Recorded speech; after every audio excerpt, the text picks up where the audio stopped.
줬으면 괜찮지 않을까. 지영은 지난밤을 생각하며 연희군이 준 옥반지를 만지며 미소를 지어 보입니다. 하지만 제산대군의 반정은 이미 시작되었습니다. 제산대군은 연희군의 어머니의 사초를 가지고 있는 이장균을 가두어 놓았습니다. 그리고 제산대군은 이장균을 찾아냈다면서 연희군이 이장균을 찾아오게 만들어서 패비연 씨의 사초를 보게 만든 뒤 제산대군은 마치 대왕대비가 자신이 연희군의 어머니를 죽였다는 사실을 인멸하려고 이장균과 패비연 씨의 어머니까지도 불태우게 만든 걸로 꾸미게 됩니다. 불타는 이장균과 자신의 외할머니가 불타는 모습을 보고 연희군은 엄청난 분노가 대왕대비에게 향하게 됩니다. 다음 날은 대왕대비의 진찬이었습니다. 연희군은 자신의 어머니의 피가 묻어있는 적삼을 들고서 양로 연장에서 인주 대왕대비에게 섬뜩한 눈빛으로 물어보았습니다. 자신의 어머니를 죽인 것이 할마마마가 맞냐고 말이죠. 대왕대비는 당연히 무슨 소리를 하냐고 이야기를 했고 연희군은 광기 어린 눈동자를 왕실의 종친들에게 이동했습니다. 제산대군은 왕실의 종친들이 모두 모인 이 자리에서 연희군이 폭주하기를 기다렸던 것이었습니다. 연희군은 기괴한 미소를 흩날렸습니다. 그리고는 대왕마마의 최측근인 영귀인과 성귀인 앞에 굵은 참나무 몽둥이 하나가 떨어졌습니다. 그제서야 자리에 모인 사람들은 이 연회가 죽은 패비연 씨의 진혼구시자 살풀이 자리라는 것을 깨달았습니다. 지영은 역사를 바꾸지는 못할지도 모른다는 사실에 온몸이 절로 덜덜 떨려왔습니다. 제산대군은 계획대로 실행이 되어 흐뭇한 미소를 지어 보였습니다. 지영은 곧바로 연희군의 앞에 나갔습니다. 아니되옵니다, 전하. 잊으셨습니까? 저와 약정하시지 않으셨습니까? 폭군이 되지 않기로 말입니다. 제발 이러지 마세요, 전하.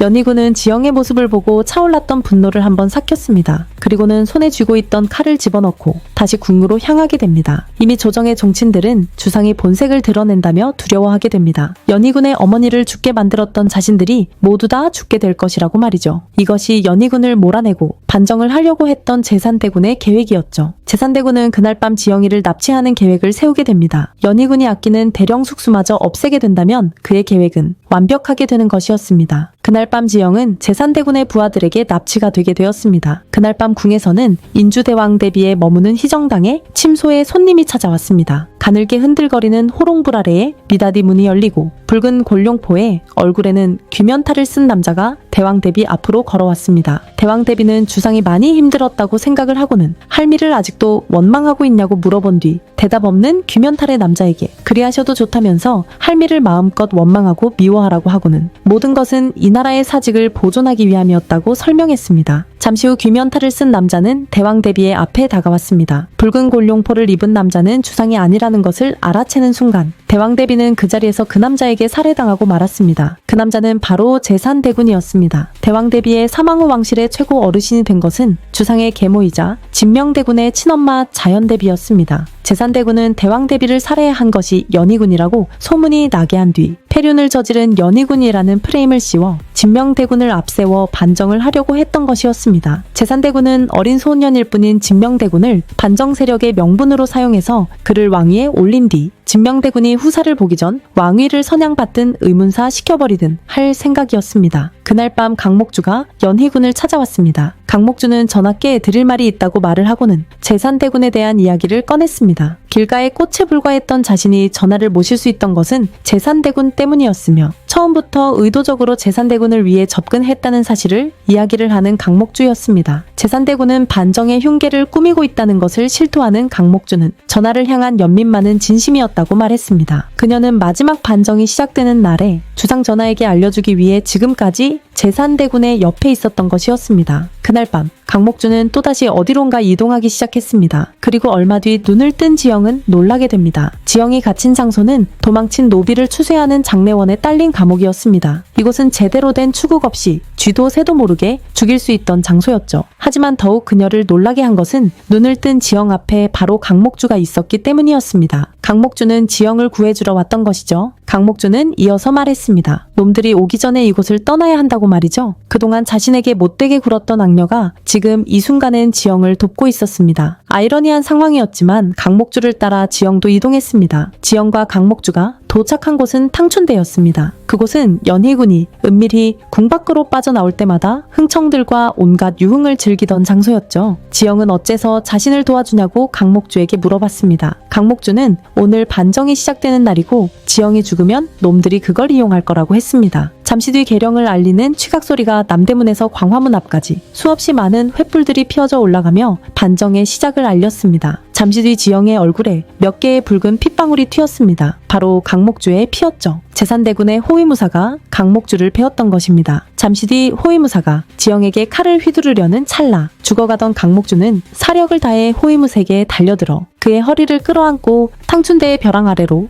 몸을 던졌습니다. 강목주는 진심으로 연희군을 사랑했던 것이었습니다. 강목주의 죽음을 뒤로하고 지영은 흥청들이 대간의 눈을 피해 비밀리에 입궁하는 통로를 통해 궁에 들어가게 됩니다. 같은 시간 궁에서는 제산대군이 군사들과 반정을 시작하고 있었습니다. 제산대군의 군사들은 연희군을 찾고 있었습니다. 제산대군의 군사들을 피해서 가던 중 지영은 연희군을 드디어 만나게 되었습니다. 연희군은 어서 빨리 이곳을 빠져나가라고 지영에게 말했습니다. 연희군은 자신이 역도들을 평정하면 그때 다시 과인에게 오라고 덧붙였습니다. 지영은 속이 까맣게 타들어가서 이야기를 했습니다. 전하께서는 이 싸움을 이길 수 없다는 것을 말이죠. 모든 것은 역사대로 흘러가 버릴 것이고 연희군은 폭군으로 기록되고 반정으로 폐위되리라는 것을 말이죠. 미래에서 온 자신은 앞날을 모조리 알고 있다고 말하는 지영이었습니다. 연희군은 지영의 말을 듣고도 꼼짝하지 않았습니다. 그리고는 지영을 보며 자신은 도망치지 않겠다고 말하는 연희군이었죠. 그 순간 지영과 연희군의 사이를 빠르게 스치고 화살 하나가 날아왔습니다. 고개를 돌리자 말을 타고 달려오는 기병들의 모습이 보였습니다. 연희군은 곧바로 지영의 허리를 붙잡고 재빨리 한열마의 등에 올려 태우고는 화살을 피해서 곧바로 달리기 시작했습니다. 연희군이 궁궐의 북문 앞에 도착하자 수백 발의 화살비가 달무리 뜬 밤하늘을 까맣게 수놓았습니다. 이렇게 생이 끝난다고 생각하며 눈을 감은 지영은 잠시 뒤에 깨달았습니다. 그 화살들은 자신들을 쫓아오던 자들을 향한 화살이었다는 것을 말이죠. 바로 연희군을 구하러 온 근황군이었습니다. 근황군을 데리고 온 사람은 경기도 관찰사 홍경달이었습니다. 지영은 미묘하게 바뀐 역사를 눈치챘습니다. 자신이 홍경달의 손녀 대신 임숭재에게 채용되지 않았다면 근황군은 존재하지 않았을 테니 말이죠. 연희군은 지영에게 말했습니다.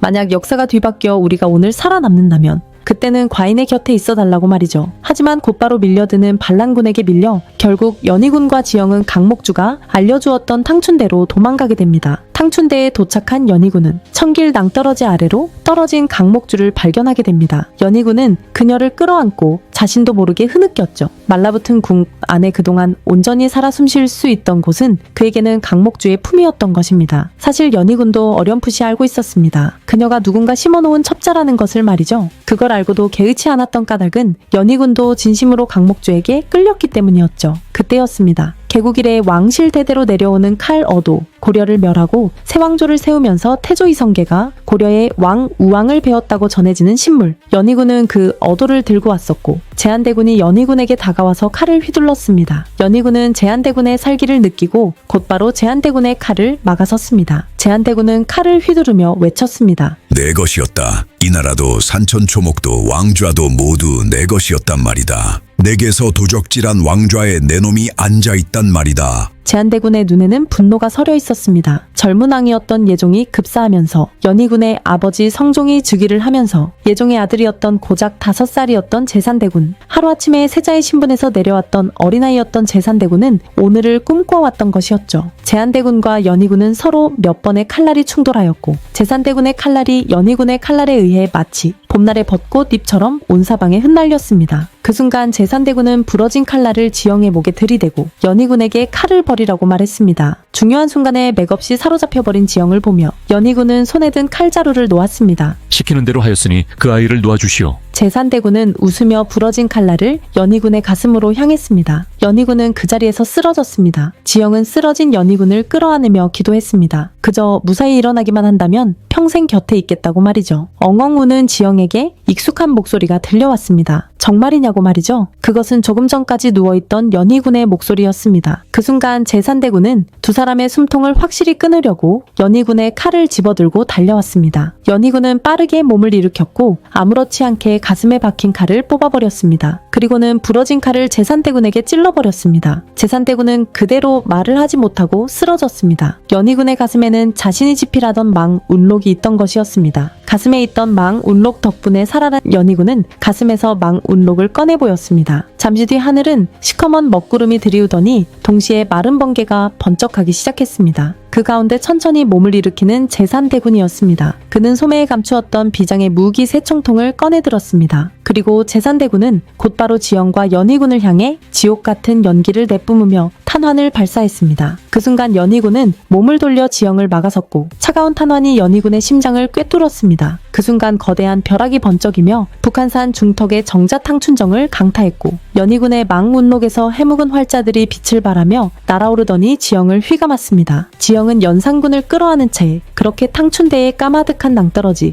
아래로 떨어져 버렸습니다. 칠흑 같은 어둠. 잠시 뒤 눈을 뜬 지영은 그제서야 알 수 있었습니다. 이곳은 현대의 프랑스의 병원이라는 것을 말이죠. 사람들 말에 따르면 파리 외곽 고속도로에서 일어난 교통사고의 충격으로 의식을 잃은 채 병원으로 이송되어 왔다고 했습니다. 눈을 뜬 지영은 역사책을 찾아봤습니다. 역사책에는 지영이 원래 알던 역사와는 다른 내용이 적혀 있었습니다. 임진왜란은 일어나지 않았고 병자호란도 없었으며 뒤바뀐 역사를 딛고 세워진 대한민국은 남북한으로 분단도 되는 일이 발생하지 않은 강한 나라가 되어 있었습니다. 엄청나게 바뀐 역사 속에도 바뀌지 않은 것이 있었는데 연희군은 조선의 10대 군주로 사상 최악의 폭군으로 기록되어 있었고 제위 말년 폐위되어 달아나던 중 북한산 탕춘대에서 추락해서 사망했다고 기록되어 있었습니다. 다시 돌아온 현대에는 아버지가 환하게 방여주었습니다. 지영은 프랑스 말로 나이왕이라는 이름의 몽누아라는 작은 레스토랑을 운영하게 됩니다. 어느 날 밤이었습니다. 영업 종료 팻말을 걸어놓고 주방을 마무리하던 중 가게 문이 열리는 종소리가 들려왔습니다. 주방을 나선 지영은 놀라고 말았습니다. 세련된 코트 차림에 양옆으로 말끔히 빗어넘긴 헤어스타일의 남자는 지영을 보며 말했습니다. 잘 지냈느냐고 말이죠. 바로 연희군이었습니다. 영업이 끝난 레스토랑의 유리창 너머 알록달록한 도시의 불빛을 배경으로 두 사람은 서로의 얼굴을 보며 말 없이 그 자리에 서 있었습니다.